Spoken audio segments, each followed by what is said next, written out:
there's a little bit of truth to if you've worked in B2B for a while, it's easier to get another job in B2B in general. And then if you've worked in B2C, it's a little bit easier to get another job in B2C. I've had the luck of being able to work in a B2B and a B2C environment, but the crossover there I think is really interesting.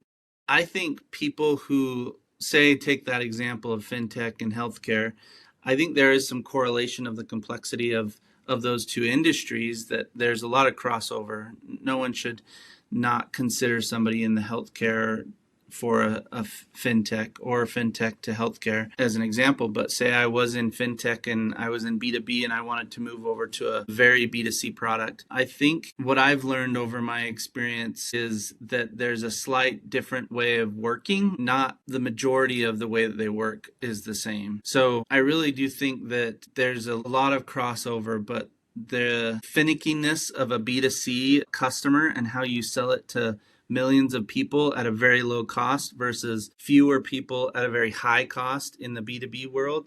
There's just different mentalities of how you research, how you roll out the product. But I've never really looked at either one of those as a disadvantage by any means across industry.